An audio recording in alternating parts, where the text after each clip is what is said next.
Once again welcome back to KC's classes. KC's ക്ലാസ്സസിന്റെ മറ്റൊരു വീഡിയോയിലേക്ക് എല്ലാവർക്കും സ്വാഗതം. This is Kiran CS. വളരെ ഇമ്പോർട്ടന്റ് ആയിട്ടുള്ള ഒരു അപ്ഡേഷൻ ആണ് ഇപ്പൊ കമ്മ്യൂണിക്കേറ്റ് ചെയ്യാനുള്ളത്. എല്ലാവരും ചെക്ക് ചെയ്തിട്ടുണ്ടായിരിക്കുന്നു ഞാൻ പ്രതീക്ഷിക്കുന്നു. കഴിഞ്ഞ ദിവസം Calicut university BCom BBA first semester supplementary improvement examination result publish ചെയ്തിട്ടായിരുന്നു. സോ നമുക്ക് എന്തെങ്കിലും ആ നോട്ടിഫിക്കേഷന്റെ ഡീറ്റെയിൽസിലോട്ട് പോകാം. അതിന്റെ കൂടെ ഏറ്റവും കൂടുതൽ കുട്ടികളുടെ ഭാഗത്തു നിന്നുള്ളൊരു ചോദ്യത്തിനുള്ള മറുപടിയും നമ്മൾ ഇന്ന് ഡിസ്കസ് ചെയ്യുന്നുണ്ട്. പല കുട്ടികളും വീണ്ടും ചില പേപ്പേഴ്സിൽ പോയിട്ടുണ്ട്. സോ റിവാലുവേഷന് കൊടുത്തിട്ട് വല്ല കാര്യമുണ്ടോ, സോ അതിന്റെ അപ്ഡേഷൻസ് എങ്ങനെയാണ്, സോ ഇതാണ് നമ്മൾ ഇന്ന് ഡിസ്കസ് ചെയ്യുന്നത്. വീഡിയോയിലോട്ട് പോണേക്കാൾ മുമ്പ് പറയാനുള്ളത്, നമ്മുടെ സ്ഥാപനം കാലിക്കറ്റ് യൂണിവേഴ്സിറ്റി BCom BBA എല്ലാ സെമസ്റ്ററിലെയും ക്ലാസ്സസ് പ്രൊവൈഡ് ചെയ്യുന്നുണ്ട്. ലൈവ് ക്ലാസ് ഗൂഗിൾ മീറ്റിലൂടെ പ്രൊവൈഡ് ചെയ്യുന്നു. വീഡിയോ ക്ലാസ്സിന്റെ റെക്കോർഡും ആക്സസ് ചെയ്യാൻ സാധിക്കും. അതുകൊണ്ട് തന്നെ എപ്പോൾ വേണമെങ്കിലും പഠിച്ച് ഡൗട്ട് ഉള്ളത് ചോദിക്കാനുള്ള അവസരം ഉണ്ടെന്നുള്ളതാണ്. ഇതുവരെയുള്ള നമ്മുടെ റിസൾട്ട്സ് ഒക്കെ സൂപ്പർ റിസൾട്ട്സ് ആണ് കേട്ടോ.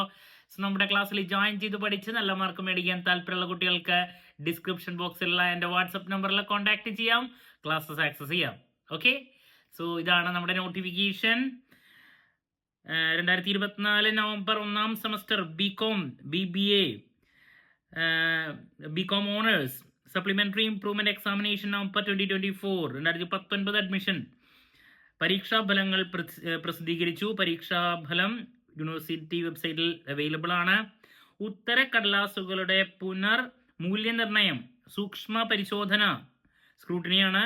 പകർപ്പ് കോപ്പി ഫോട്ടോകോപ്പിക്ക് വേണ്ടിയിട്ട് ഓൺലൈനായിട്ട് മാർച്ച് 10 വരെ അപേക്ഷിക്കാവുന്നതാണ്. അപ്പോൾ നിങ്ങൾക്ക് പ്രതീക്ഷിക്കാത്ത മാർക്കാണ് ലഭിച്ചിട്ടുള്ളതെങ്കിൽ, ഫെയിലിയർ ആയിട്ടുണ്ടെങ്കിൽ നിങ്ങൾക്ക് നെക്സ്റ്റ് ചെയ്യാൻ സാധിക്കുന്നത് റിവാലുവേഷന് കൊടുക്കുക എന്നുള്ളത് തന്നെയാണ്. സോ ഞാൻ എപ്പോഴും എക്സാം കഴിയുമ്പോൾ പറയുന്ന, നിങ്ങളുടെ മാർക്ക് കുറവാണ്, നിങ്ങൾ കോൺഫിഡൻ്റ് ആയിട്ട് എഴുതിയിട്ടുണ്ടെങ്കിൽ നെക്സ്റ്റ് റിവാലുവേഷന് തന്നെ കൊടുത്തിരിക്കണം. അതല്ലാണ്ട് ഫ്രണ്ട്സ് പറഞ്ഞു, സീനിയേഴ്സ് പറഞ്ഞു റിവാലുവേഷന് കൊടുത്തിട്ട് കാര്യമില്ല എന്ന് വിചാരിച്ചിട്ട് നിങ്ങൾ കൊടുക്കാതിരിക്കരുത്. നിങ്ങൾക്ക് ആ കൂടി ചെയ്യാൻ സാധിക്കുന്നത് റിവാലുവേഷൻ എന്ന് പറയുന്ന സ്റ്റെപ്പ് മാത്രമാണ്. ഓക്കെ, അതിൻ്റെ കൂടെ ഈ സ്ക്രൂട്ടിനി, അതൊക്കെ സ്ക്രൂട്ടിനി എന്ന് പറയുമ്പോൾ ആഡിങ് മിസ്റ്റേക്കോ മറ്റേ എന്തെങ്കിലും മിസ്സായിട്ടുണ്ടോ മാർക്ക് എഴുതാൻ, അതിനൊക്കെയാണ് ഈ പറയുന്ന സ്ക്രൂട്ടിനി എന്ന് പറയുന്നത്. ഇപ്പോൾ വാല്യുവേഷന് ശേഷം മാർക്സ് കുറവാണ്, നിങ്ങൾക്ക് നന്നായിട്ട് എഴുതിയിട്ടുണ്ട്, നിങ്ങൾക്ക് ഉറപ്പുണ്ടെങ്കിൽ നിങ്ങൾക്ക് ഫോട്ടോ കോപ്പി കൂടി അപ്ലൈ ചെയ്യാം, നിങ്ങളുടെ പേപ്പർ നിങ്ങൾക്ക് കാണാനും സാധിക്കും. എന്നാലും ഇതിൽ ഏറ്റവും മെയിൻ സംഭവം എന്ന് പറയുന്നത് റിവാലുവേഷൻ ആണ്, അത് കൊടുക്കുക.